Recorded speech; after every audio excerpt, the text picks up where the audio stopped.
Guess what happens when you get stressed? The very first thing that happens when you get stressed is you stop breathing. Now, we don't stop altogether because you drop dead, but our breathing becomes very high and very shallow. And I'm a physiotherapist, and I used to work at the Brompton Chest Hospital in London, the world's most famous chest hospital, where physios were an enormous part of the recovery of people with chest issues.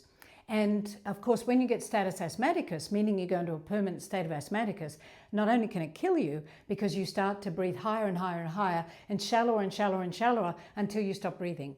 We could work with these people to help them control their breathing to get it back to normal so everything would settle down. So I know firsthand very clearly that when any of us get stressed, the first thing that happens is that we stop breathing. And think about it, the last time, I don't know, something happened, you narrowly missed a car accident. Like just the other day, I was driving home from an event, and I was in a place I hadn't been before, and I pulled out of a street thinking it was two-way, but it was one-way. And a bus was barreling down, and I missed the bus by about that much. Well, you can imagine, I was like, oh! And that's the reaction we have to stress, isn't it? It's like, oh! And you stop breathing. And it's only when the stress goes that we go, oh! And we start breathing again. So this wellness tip is about a thing that you can do on a regular basis during the day, because what I'm finding is that it doesn't have to be a big stress event for us to slow our breathing down and to become quite shallow. It can be the overwhelm we're feeling from emails, from ongoing Zoom calls, from something someone says, from something we see and misinterpret. That we seem to have filled our lives with moments that cause us stress. And we're living in kind of fear and stress. And of course, every time that happens, where's your breathing go? We raise our shoulders, and we don't even know we've got our shoulders raised. And every time you start a relaxation process, or every time you do a meditation, what do they say? Drop your shoulders. So it's a two-step process today that I'm sharing with you, and do it every hour. And notice how much more energy you have at the end of the day. So every hour, set yourself a timer, or at the end of every Zoom call, or on the turn of the hour, every hour, if you pay attention to the time, it doesn't just vaporize like it seems to me. Stop. So S, stop, and then drop. So stop, drop your shoulders, and then take 2 big breaths. And make sure you take the breath down to your diaphragm. So you take a breath in and your diaphragm expands. If you want, put your hands either side of your ribs, because that's where your diaphragm is, just under your boobs. And when you take the breath in, stretch your hands out. So push your hands out with the breath. And then when you breathe out, blow it all out. And then take a second breath. Push your hands out and blow the air out. Don't just go like this.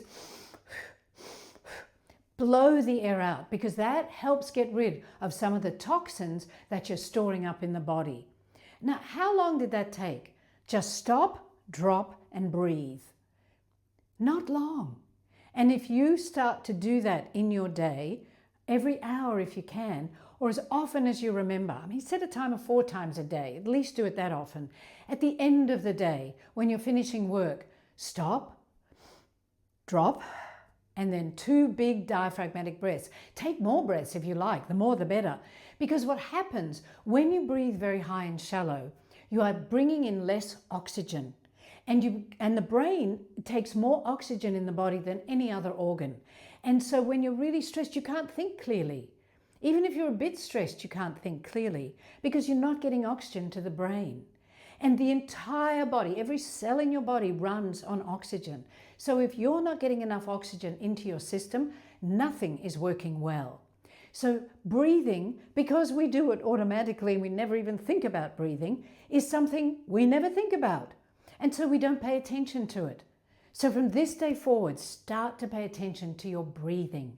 And whenever you get outside and it's not allergy season, or it's not full of pollution, or it's not full of smoke, when it's good, clear air, make sure you take big, deep breaths. And when you're exercising, when you start to puff, that's when you start to bring in a lot of oxygen as well. And that's why cardiovascular exercise, one of the many reasons, cardiovascular exercise is so important for you. So stop, drop, breathe, and pay attention to your breathing a lot. It's really important.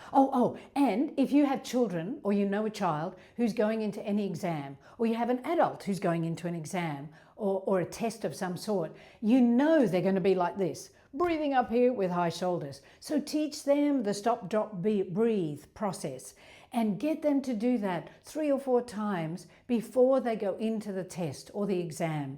And it will prepare them to think more clearly. In fact, just do it now. If you haven't already, stop, drop your shoulders, really let them relax. Do a nice circle. Let them flop. And then hands on your ribs. Big breath in. Blow the air out. Big breath in.